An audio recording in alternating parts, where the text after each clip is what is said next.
about the redefinition of the role of SIB2015 in neurodegenerative disorders. Sorry for the... Nessun problema. There is no university. Thank you so much for your invitation and for your interest in this presentation. I would like to introduce you a work that we have been developing in the last, 6 years. And most of our work has been going home.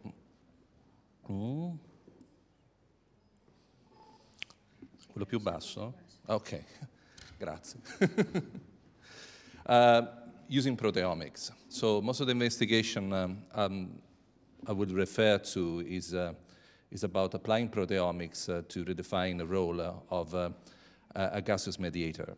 And we have been, as you know, in proteomics, we have been facing 2 phases. The first phase was about using a so-called inductive method, so acquiring a large plethora of results and then moving forward the interpretation of the genome. More recently, we have been moving into deductive method, so getting from the chromosome information back to the tissues. And as a matter of fact, if you like philosophy, this means that if we have been moving up and down from the inductive observation toward the development of theory and in an a priori model where we have been developing theory and we have been developing quite complex theory, as you will see, and we have moved forward the confirmation. So most of our investigation has been using the a priori hypothesis as defined by Immanuel Kant, but I have to admit that this approach has been coming later on in proteomics only in the last 5 years.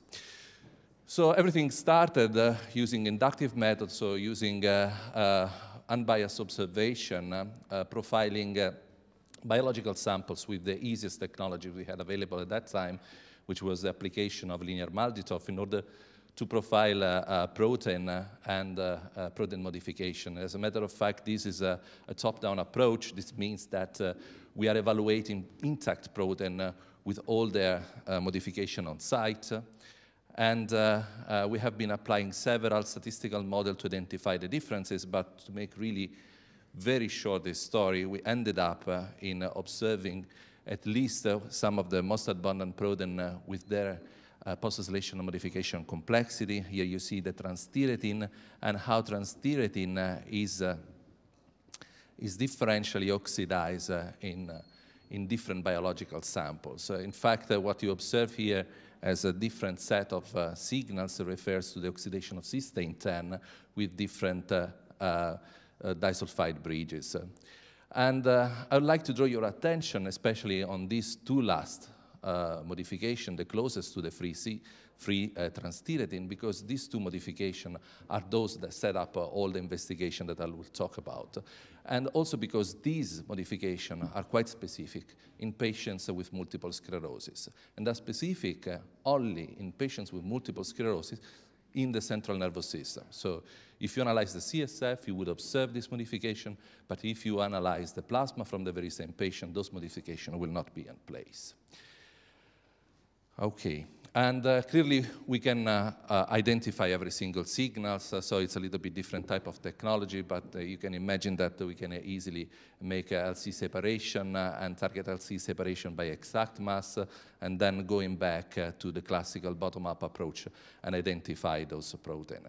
So this means that transthyretin is not just a single protein, but it's a much more complex set of proteins where oxidation states play an important role, and then we can have many tetramers with different function. And again, this cartoon is showing up what I've been showing you before. Multiple sclerosis is a special pattern of oxidation, which is especially peculiar for the disulfide bridge with hydrosulfuric acid. And you can see like item, which is the closest control group we can ever add for multiple sclerosis, that has a sulfonic oxidation, but it does not have the sulfhydric acid oxidation. Clearly, if you use any reducing agents, you would reduce back to the free form of transthyretin. And we have been speculating whether this was affecting the tetramer, so we have been using some classical native electrophoresis and gel permeation in order to demonstrate that actually in patients with multiple sclerosis, we have a larger content of the dimer and the tetramers in respect to control groups. And we have been speculating on the crystal structures that are available of transthyretin with oxidized form of the cysteine 10. And especially this oxidation of cysteine 10, it may affect strongly the binding site of the thyroid hormone. As you see, the thyroid hormone side is on the verge, is on the interface of the tetramer. So if you lose the tetrameric structure, and we have some anomalous dimer, as I didn't show you the slide before, but believe me, it was there. We can have a release of the thyroxine and so of the thyroid hormone, and this is what we have been observing in patients. So this was pointing out to hydrogen sulfide. And so we were getting very much interested because that specific post-translational modification of transthyretin is the one in which the cysteine 10 is in disulfide bridge with hydrogen sulfide. And so we move forward, and hydrogen sulfide, as you know, is a gaseous modulator, so there is lots of interest, especially in cardiovascular disorders, in the application of drugs that might release hydrogen sulfide. And so we developed a method to test hydrogen sulfide in multiple clinical samples, whether plasma or CSF. And what we have been observing is that on patients with multiple sclerosis, the level of hydrogen sulfide were extremely low. And this was extremely disappointing because we were expecting to see a much higher level, and the reason why the disulfide bridge was there was a scavenging effect. And in fact, what was happening is that the amount of bound hydrogen sulfide in patients with multiple sclerosis, here we are only talking about the central nervous system, so we are only talking about the CSF, were particularly high. But we were at the very same time pretty much puzzled with another observation. If you see here, you have multiple sclerosis, but on the other side, we have ALS. And ALS, as you know, it's a disease which is completely different from multiple sclerosis. It's not an autoimmune disease at all. And here we were observing very high level of hydrogen sulfide. Here we are in a regime of about 10 ppm. And 10 ppm is a real toxic concentration of hydrogen sulfide. And this concentration were present in the central nervous system. So we have been moving one step forward, and we have been getting into the business of looking at hydrogen sulfide in a little bit more complex biological and physiopathological environment, which is the one of MLS. As you know, MLS is a disease, is a fatal neurodegenerative disease, which leads to a progression of the generation of a motor neuron, which leads finally to weakness, paralysis, and exitus. It has different type of onset. Is in fact is a multifactorial disease, and the causative agent of the highest percentage of ALS patients is still not known. As you might have heard, there is a small percentage of patients that have a mutation in the SOD, the G63A, and this mutation is a causative agent, so it's a lotological agents, but the patients who has this mutation is a very small number of subjects. And again, other topics that are not covered at the present time is whether the onset of the disease is on the limb, or whether the onset of the disease is a bulbar onset. So how the disease is progressing and which are the sites in which the disease is actually starting. So when we were reanalyzing all our data for hydrogen sulfide, so this is the starting observation. You have patients and controls. You see now analyzing a larger plethora of patients. We have ended up also with concentration over the 10 ppm, which is really amazing. And we could differentiate the patients within the very same disease of ALS with the limb onset or bulbar onset, which were having different concentration of ALS, of hydrogen sulfide. So then it was clear, there was a clear observation at a clinical level, and then we want to move forward and use some experimental model in order to trace down the potential mechanism and evaluate whether this is just an epiphenomenon or whether we can make any sense out of that, or especially we can use this type of information. So we move into the field that is a little bit more easy for us, so moving in mass spectrometry analysis of biological samples, both at the metabolomic level and at the proteomic level. Today, I will just talk about the proteomic analysis because the metabolomic analysis is presently ongoing. So when we were using the G63A animal model, we were able to reproduce pretty much the same results that you have been observing in human samples, and we were collecting a more interesting, even more interesting observation that the levels of hydrogen sulfide were much higher in a female. And this observation in mice was as well a non-statistically relevant by that time observation in clinical samples, so I didn't introduce it to you before, but in fact also women with ALS has a higher concentration of hydrogen sulfide in the CSF.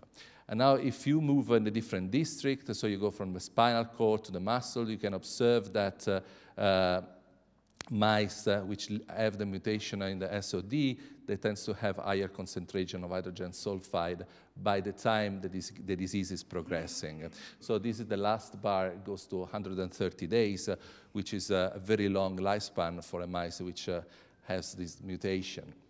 And we were then puzzled about looking at whether hydrogen sulfide was produced at the neuron level or the glia was making a role, and using an inhibitors of glia, the ERA-C, we were able to tackle down that actually the glia is quite an important producer of hydrogen sulfide. Actually, the highest percentage is coming from the glia. And, but as a matter of fact, if you titrate hydrogen sulfide donor in the easiest form you can imagine, so the sodium hydrogen sulfide, okay, here, just to give you a concentration, here you are about the IC50. This is 100 micromolar. It means about 3 ppm, okay? So here at 3 ppm, you have more than 50% of neurons that are dying. And hydrogen sulfide, it seems to affect particularly neurons. This is based on a confocal microscopy co-culture system where you have glia and primary neurons. But if you look at the GFP, so you look at the glial fibrillar acidic protein, so a classical marker of the glia, you don't see any effect. So this means that the hydrogen sulfide is produced by glia and neurons, but it affects, has a strong detrimental effect on neurons rather than on glia.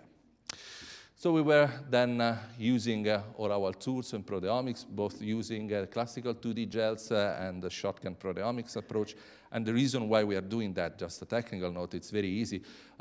So we all like to use fast mass spectrometry methods, but at the end of the day, if you want to look at post-translational modification, if you want to use a top-down approach, we need separation science that takes care about intact protein. So this is the reason why if we use 2D gels, we can steal all the information of post-translational modification.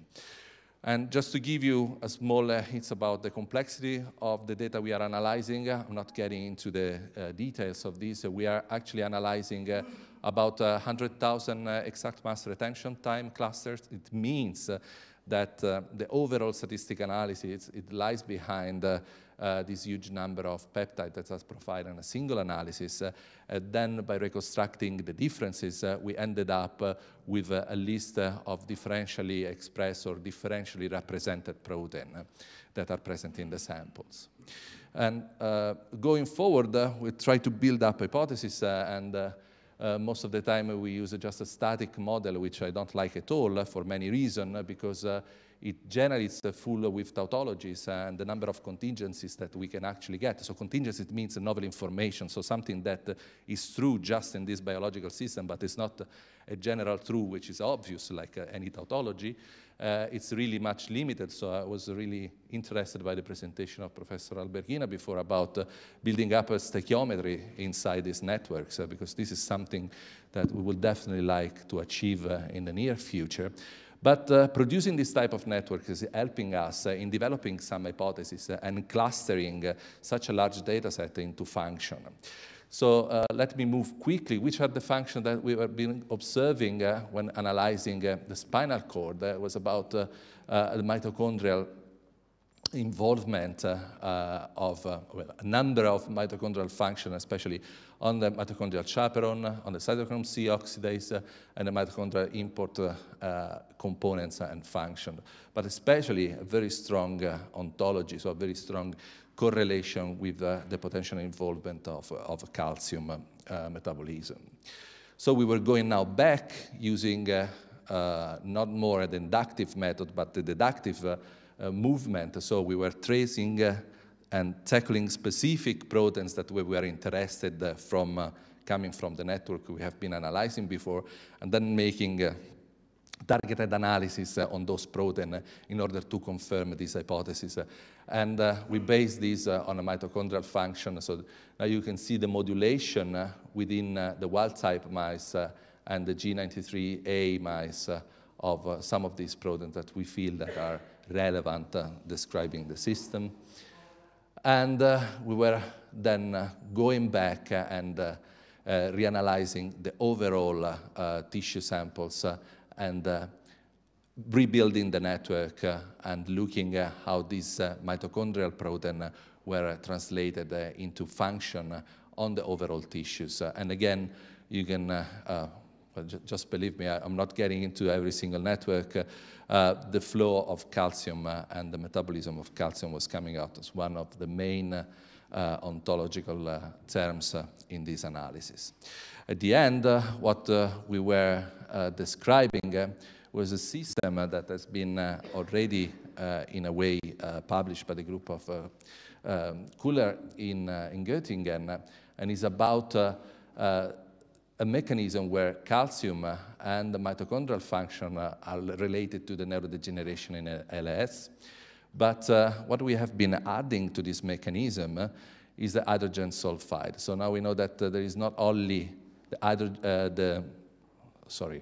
the free radicals that are produced by the mitochondria, but also hydrogen sulfide, both coming from the glia and coming from the primary neuron, that are playing a role in moving the calcium concentration within the primary neurons.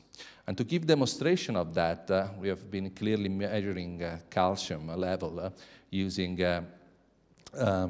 classical dyes like Fura, and looking at both G93A in a wild-type mice, and looking at a pinch clamp experiment, because if this hypothesis is true, it means that the calcium concentration is affected by the AMPA receptors, so it means that the glutamate receptor would affect the calcium level, and on the way back, calcium may flow into the mitochondrial, producing an dyshomeostasis in the mitochondrial function, which might eventually lead to the production of hydrogen sulfide. And why we are saying that? Well, because if you look at the cystathionine beta synthase, which is the primary enzyme which is responsible for the production of hydrogen sulfide, we observe that the concentration of CBS in the mitochondria is the one that makes the difference in the SOD mice. So it's the one which is much higher in the SOD mice respect to the wild type. So we feel that this is the key enzyme that is producing the hydrogen sulfide in the mitochondria. And in fact, if we use an inhibitors of CBS, which is amino oxyacetate, we can significantly extend the lifespan of female mice. Remember, female mice are those with the higher concentration of hydrogen sulfide. So this means that this might be a potential target for a therapy, or to develop a therapy. So this means that hydrogen sulfide, we have to go back. So it's really a Janus. It means that it has a neuroprotective effect, or if you like, a vascular protective effect, because it may suppress, it's an anti-apoptotic, anti-inflammatory effect, as has been reported several times, but most probably the active concentration where we have neuroprotection are extremely low. It means much below the ppm level, so we are in the ppt level, But most of the concentration we are observing in neurodegenerative disorder are into the neurotoxic regime. So it means that we have an active role in neurotoxicity. In conclusion, we have identified ALS as a potential new mediator of ALS degeneration. H2S promoted neuronal cell death through the glutamate receptors. And in fact, this mechanism is linked to the mitochondrial activity, especially of glial cell. And by using inhibition of the cystathionine beta synthase, so the primary enzyme to produce hydrogen sulfide, we may have a target for a therapeutical intervention. So all the work was conducted in Fondazione Santa Lucia, which is one of the main IRCCS in Rome for neurodegenerative disorders, by a talented PhD student that now is a postdoc, is Viviana Greco, in collaboration with the group of Nicola Mercuri from the Neurological Clinic and Patrizia Longone, who has been taking care about all the animal models, the group of Paola Roncada in Milano for the 2D gels analysis, and I have to acknowledge Thermo Fisher, who has been providing us state-of-the-art technologies to collect some of this data. Thank you.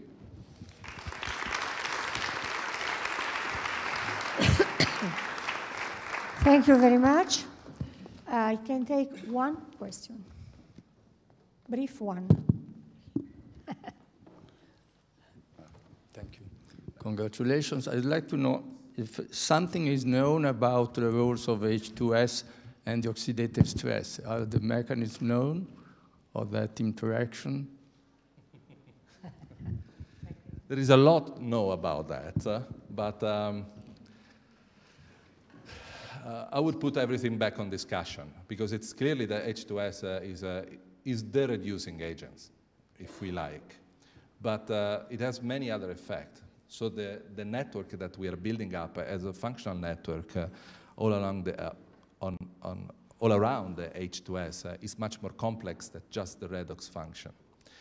And I'd like just to mention that H2S may directly interact with the metal side of oxidases, for example. So it's not just looking at the reductive oxidative capacity of H2S in a given microenvironment, but it's overall looking at H2S in many different interactions that it might have into the cell. So my feeling today is that the image is much more complex than what we have in the textbook. Okay, thank you again. And I think that we can move to the presentation selected among the presented abstracts. And the first one will be Yeah, I'll try to be on time. So, first of all, I would also like to thank the organizers for giving me the opportunity. Is this okay? I would like to thank the organizers for giving me the opportunity to talk here today. The topic of my talk is a line of research we have been working on for the last several years. And it's related to non-globular proteins. The subtitle is towards an understanding of the dark matter of the protein universe, because in fact, just to make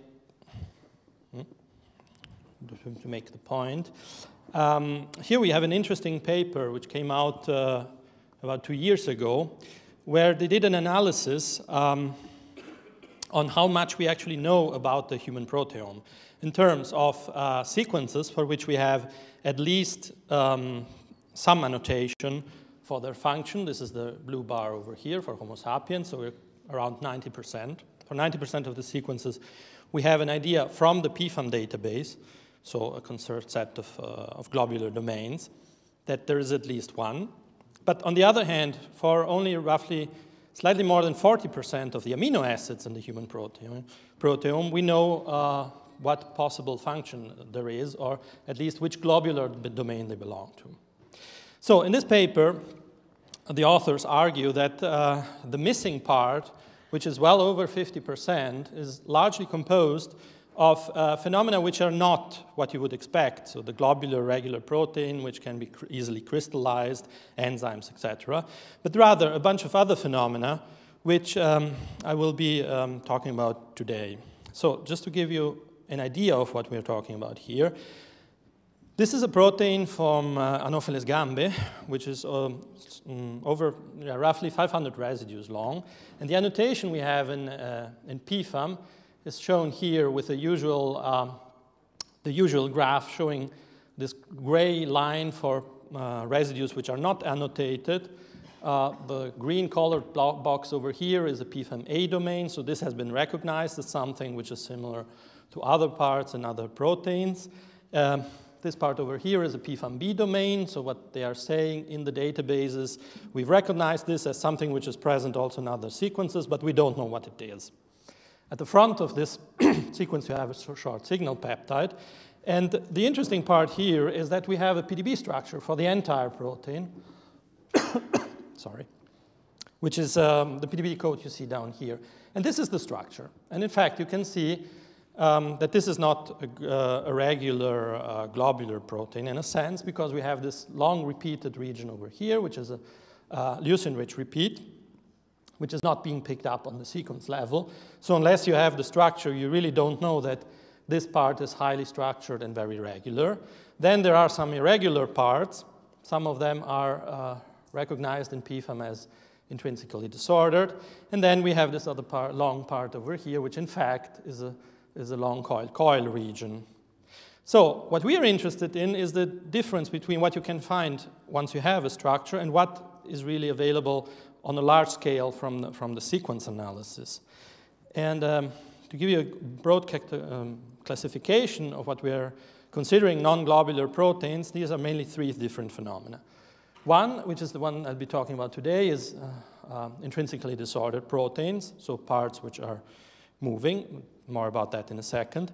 Then we have the tandem repeat regions, which can be some folded arrays like the ones you see here. And finally, we have aggregation, which is something which may be related to the other two phenomena, at least for some stretches or not. So the open questions in all of these cases are what are the determinants? What is the structure they assume? Possible interactions, because most of these phenomena are related to protein-protein interaction. So here, it's the more social part of the proteins. What is ultimately the function of these regions? I mean, if they are there in the human proteome and they are conserved, but they are not globular and they are not enzymes, they must be doing something. And finally, what is a classification we can propose? Now, out of time constraints, today I'll be focusing only on the intrinsically disordered proteins. And intrinsically disordered proteins had been traditionally something as a bit of a bad word in certain circles, until some years ago when they suddenly became fashionable, partially also because Nature had this editorial a few years ago about breaking the protein rules, where they just summarize the more recent research saying that if dogma dictates that proteins need a structure to function, then why do so many of them live in a state of disorder? And in fact, this has been considered by some a sort of silent revolution going on in the field, which was largely driven by bioinformatics, because for most of these intrinsically disordered proteins, or at least what we believe to be intrinsically disordered proteins, it's very difficult to have experiments. So we have experimental evidence only for a handful of these cases, but they are really much more common than that. But what are we talking about? What are intrinsically disordered proteins? Well, first of all, there have been many definitions over the years. Here you see the reference for some papers who used some, in a few cases, also rather extravagant terms to define this phenomenon, like natively denatured, or exceptionally flexible, or naturally flexible proteins. So the definition is actually varying, and there's still some debate in the field. I know that there is at least one paper which came out 2 years ago which took a very strong position saying that it doesn't exist, they're just proteins waiting for a binding partner. But nevertheless, the phenomenon is kind of disordered in itself in the sense that we lack a clear definition. So what most people have been doing, including ourselves, is they've been developing bioinformatic methods to try to predict these regions, which may be some part of the protein which is not behaving the way you would expect. And the most widely used proxy for disorder, and I should really stress that this is a proxy, it's not the phenomenon itself, are missing residues in X-ray structures.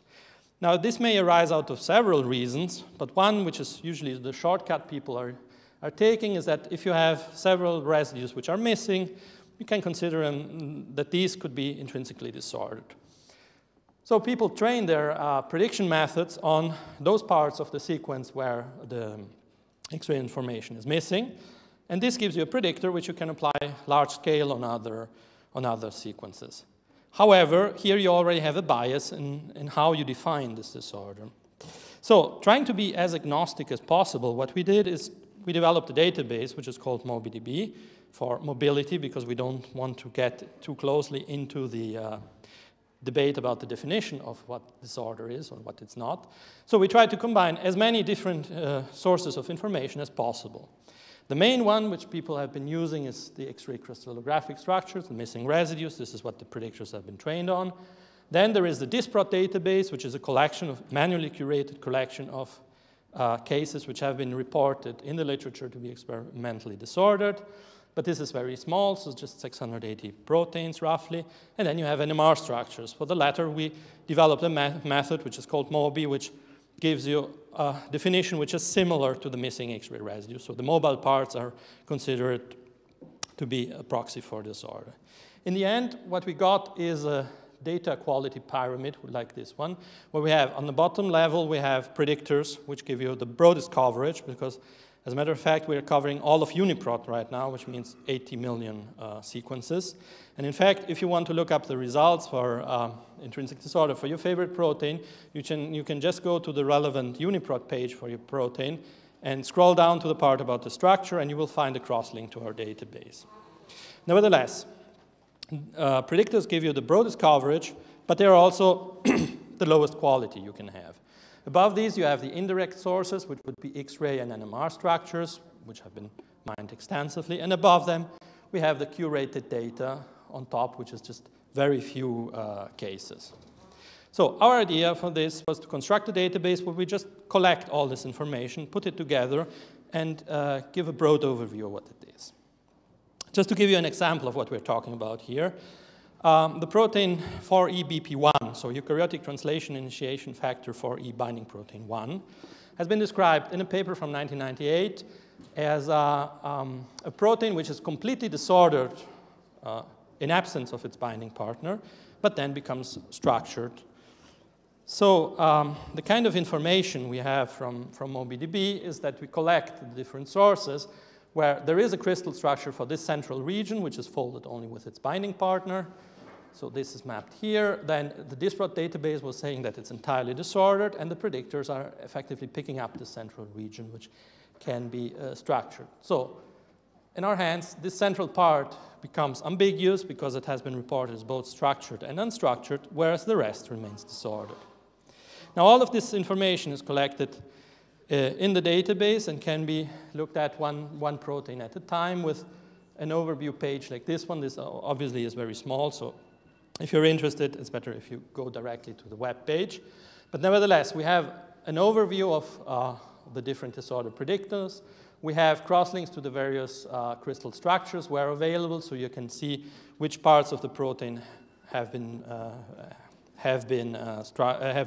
crystallized and whether they have a binding partner. We have the detailed information on the sequence. We have information on the protein-protein interactions from string, for instance. So, and we have a traffic light classification whether these other proteins have little or very much disorder. Just finally, some statistics out of the around about 80 million sequences we have annotated in MobiDB. It turns out that almost 27 million have a disordered fragment which is at least 5 residues long. This is predictions. And that about 10% of these have a long disordered region predicted of at least 30 consecutive disordered residues. So, yeah, of course, these are mainly predictions, so the data we have from the PDB is smaller, but nevertheless, this is as good as it can get so far. So, if you're interested, I kindly invite you to look up the web page.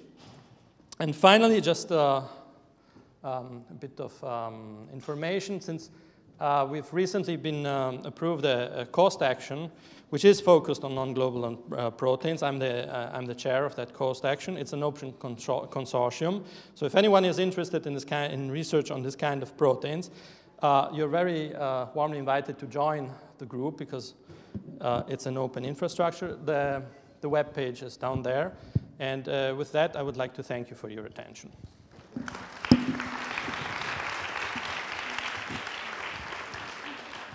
So, one question, please.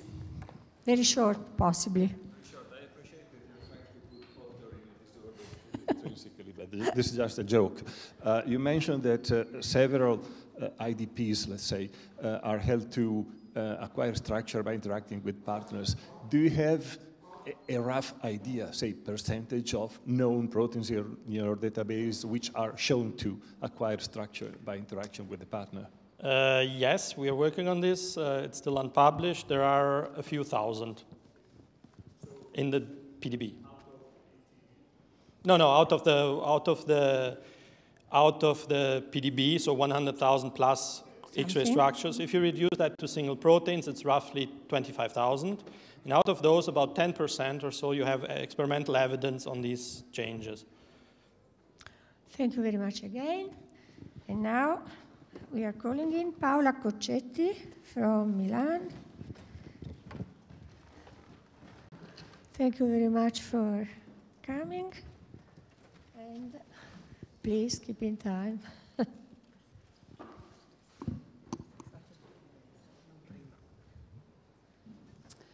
Okay, first of all, I would like to thank to the organizer to have me selected for this meeting, and I would like to speak you about our recent results on the kinase NIF1 in Saccharomyces cerevisiae. The kinase NIF1 in yeast is essential to growth in glucose limitation in stress conditions and in sporulation condition, I mean, let's say in a stress condition. When it is active, it's phosphorylated on threon in 210 on its catalytic domain. And in that condition is able to regulate a large set of genes which are involved in the growth of alternative carbon sources in gluconeogenesis, respiration, meiosis, and transport. We recently highlighted its function for growth in non-limiting glucose conditions too. In fact, in 2% glucose, NIF1 is partially active, and the growth rate of NIF1 deficient cells is lower than the control. Moreover, NIF1 catalytic activity is required for the expression of G1 specific genes, but in the presence of 5% glucose,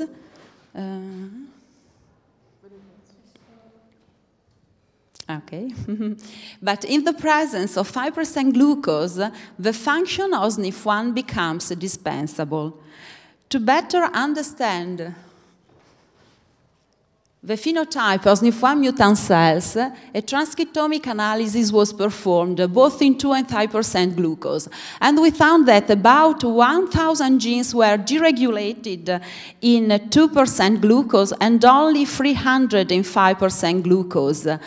The upregulated transcripts were mainly involved in transmembrane transport and metabolism and amino acid biosynthesis, while the downregulated genes were genes coding for mitochondrial ribosomal proteins and cell cycle-related functions.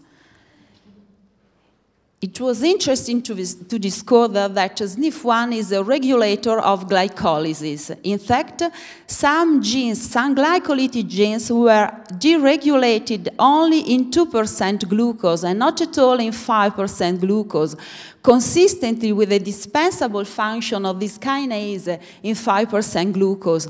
Moreover, the mutant produced more ethanol and acetate in the medium in 2% glucose, and the mutant secreted the same amount of this metabolite as the wild type in 5% glucose, indicating that in the absence of NIF1 in 2% glucose, glycolysis is functionally enhanced. one of the most characterized phenotype of SNF1 mutant cells is the accumulation of fatty acids due to the loss of SNF1-dependent phosphorylation on ACC1. Our results show a consistent accumulation of fatty or long-chain fatty acids in the mutant strains, also in 5% glucose, which were organized in lipid droplets. But at the metabolic level, the most interesting results that we had, it was that lack of SNF1 caused a consistent accumulation of glutamate in 2% glucose, which was reduced in 5% glucose. Moreover, the mutant accumulated more citrate and malate, malate only in 2% glucose. And considering the metabolic biosynthetic pathway of glutamate, we found that several genes of this pathway were upregulated, in particular GDH2. And the activity of GDH1, which is the main enzyme involved in the synthesis of glutamate from alpha-ketoglutarate, was downregulated in this mutant. Then we hypothesized and we tested the possibility that glutamate could be generated from the amino acid supplemented in the medium. And we tested the uptake of the methionine and leucine, which were added in the medium. And we found that methionine and leucine were uptake more in the mutant in 2% glucose, consistently with an upregulation at the transcriptional level of the genes coding for the amino acid transporter. Moreover, the growth rate of the mutant was strongly reduced by decreasing the concentration of the amino acids, but only in 2% glucose. And in this condition, we didn't observe the intracellular accumulation of glutamate, suggesting the possibility then that glutamate could be generated as a product of utilization from amino acids supplemented in the medium. And in fact, we found that the RH pathway, which is known, which is a well-known pathway in which it is known that leucine can be degraded to glutamate through this pathway, and some genes belonging to this pathway were upregulated in our strain. Finally, to assess the mitochondrial activity of our strain, we treated the mutant and the wild type in exponential growth with antimycin. And we found that in 2% glucose, the growth rate was reduced only in the mutant and not at all in 5%. Moreover, the ATP, the intracellular concentration of ATP in the mutant was lower than in the wild type in 2% glucose, and the drug, the treatment with the drug, reduced more of intracellular ATP in the mutant than in the wild type, suggesting a consistent role of oxidative phosphorylation in our mutant. These data were consistent with the higher oxygen consumption in 2% glucose, and overall in 5% glucose, the ATP consumption and the oxygen, the ATP content, and the oxygen consumption were similar to the wild type. In conclusion, we believe that in non-glucose limiting condition, loss of SNF1 causes an increased enhancement of glycolysis and an increased uptake of the amino acid from the medium. The amino acids specifically were used not only as a nitrogen source, but also as a carbon source through their degradation to glutamate. As a consequence, in the mutant, we found more glutamate in 2% glucose, and the growth rate of the mutant is more dependent on the concentration of the amino acid in the medium. And the utilization of glutamate requires its conversion to alpha-ketoglutarate and malic acid. And in fact, in the mutant, we found, at least at transcriptional level, an increase of the GDH2 and an accumulation of malic acid. Finally, we believe that by increasing the concentration of glucose, we increase the carbon flux in the mutant. And we suppose that in that condition, all the energetic and growth requirements of the mutant were satisfied. And so in this condition, the mutant did not uptake more of the amino acid from the medium. Finally, a comparison with the mammalian cells, because it is known that SNF1 is the homologous of AMPK in eukaryotic cells, and it is known that AMPK is a master regulator of cellular energy homeostasis, and it was recently discovered that loss of AMPK in lymphoma cells causes the same metabolic rewiring that we observed for SNF1 deficient cells, suggesting that yeast can be used as a useful model for the study of a conserved pathway of SNF1 AMPK. I would like only to thank my young collaborators who performed all these experiments. They are Raffaele Nicastro, Veronica Regellina, Andrea Castoldi, Farida Tripodi, Cinzia Guzzi, Cristina Airoldi. I thank also our collaborators at the University of Milano Bicocca and at the University of Chalmers University in Sweden. A special acknowledgement to Professoressa Lilia Alberghina, and thank you for your attention.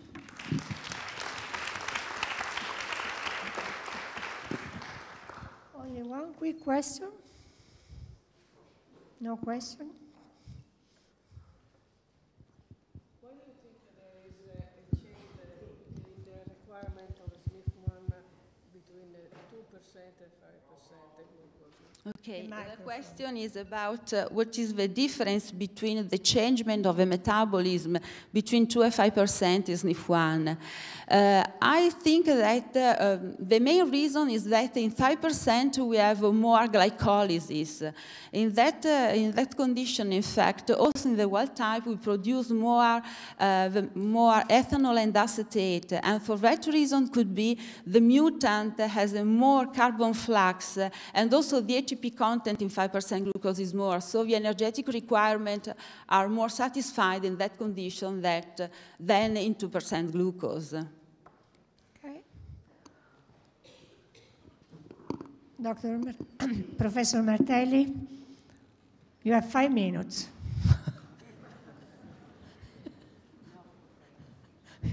You can introduce yourself, period.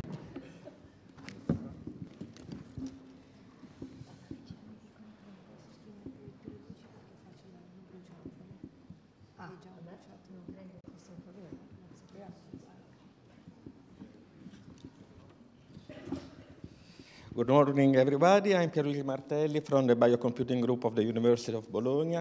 I will present you the results of a large-scale investigation about the effect of disease-related variations on protein stability. Missense variations in proteins have been studied at 2 main levels.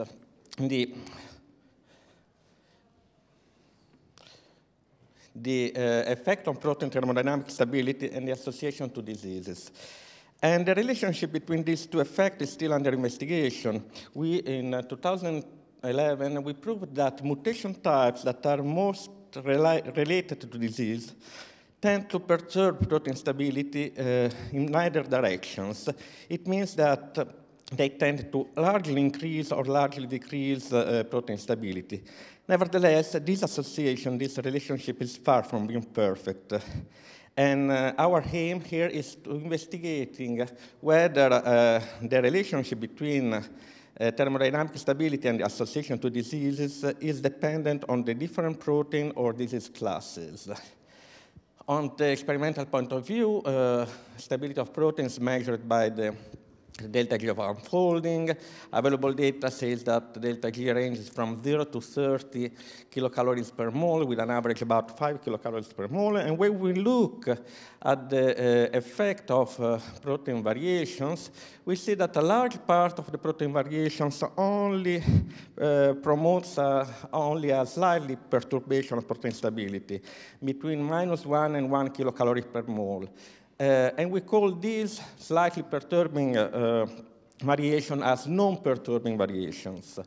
On the other hand, there are many variations that strongly destabilize protein stability by more than 1 kilocalorie per mole, and variations that perturb, that stabilize proteins by more than 1 kilocalorie per mole, and we call both the stabilizing and stabilizing variation as perturbing variations. When we look at the available data on the thermodynamic effect of disease-related variations on real proteins, the situation is quite complex. This is the case of P53 protein, 42 variants. All the variants are related to diseases. And we depicted in red the sites carrying variants that experimentally perturb protein stability. But as you see in green, there are also many variants that are disease-related and do not perturb protein stability. The distribution is like that. Half of the variants do not perturb protein stability, despite the fact that they are related to diseases. And it's interesting to see that many of them are in reality exposed to the solvent. Unfortunately, very few data are available for the thermodynamic data on disease-related variations. So in order to perform a large-scale evaluation, we have to rely on predictors.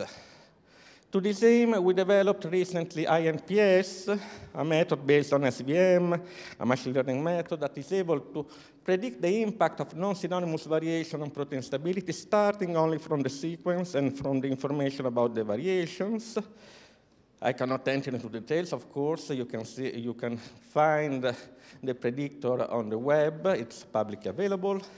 We compared INPS with several predictors in terms of the Pearson correlation coefficient between the predicted and the real delta G, and in terms of the mean error of the regression. And as you can see, INPS performs similarly to many other state-of-the-art predictors that are all structure-based, that require the information about the protein structure, and so that can be applied in a small subset of proteins. We applied INPS to a large set of variations out of more than 2,000 proteins related to almost 3,000 diseases. In particular, when we apply the predictor on the 25,000 variations that are disease-related, the rate of variation predicted as perturbing is 46%. On the other hand, when we apply the predictor on 8,000 variations that are not disease-related, this percentage drops to 28%, confirming that there is a relationship between the fact that the variation is disease-related and the variation is perturbing protein stability, but it's also obvious that a large part of disease-related variations are not affecting protein stability. So we try to investigate if the perturbing and non-perturbing disease-related variations are equally distributed if we consider different proteins and different protein classes and different disease classes. In particular, we consider different functional classes, different classification for protein function, the tissue-specific expression, and we also investigated the role of the protein inside a protein-protein interaction map. And also, we consider different ontologies for classifying diseases. I cannot enter into the details of the analysis, but the result is that perturbing and non-perturbing variations are non-randomly distributed among the classes, and in particular, non-perturbing disease-related variations are enriched in extracellular proteins, in particular in proteins involved in collagen metabolic processes, in proteins involved in some important pathway, in proteins highly expressed in skin, smooth muscle, bladder, and prostate, and in proteins that are involved in disease of the connective tissue and musculoskeletal system. On the other hand, perturbing disease-related variations are enriched in proteins involved in translation, proteins highly expressed in lymphocyte and other lymphoid tissues, and in proteins involved in immunological diseases. When we look at the position of a protein inside a protein-protein interaction network, we see that proteins enriched with disease-related perturbing variations usually have less interacting partners than proteins that are enriched in non-perturbing disease-related variations, meaning that maybe non-perturbing disease-related variations are affecting or impairing the protein-protein interaction in complexes.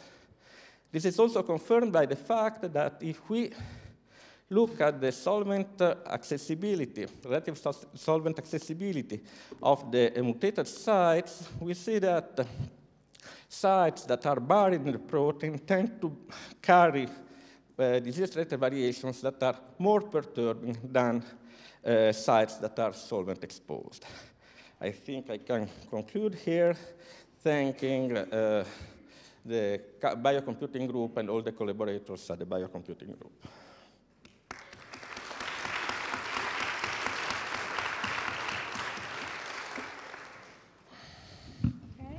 Any question? One? Just one, This variation, they go in a particular domain of your protein. For example, you make the example of P53. It's known that always is the DNA binding domain that is mutated. So also in the other protein that you identify, you can recognize a specific domain. Okay, we analyze the variations also in terms of the PFAM domains, and in reality we didn't find a real strong correlation. It appears that some interacting binding domains is important, but there is not a statistically significant over-representation.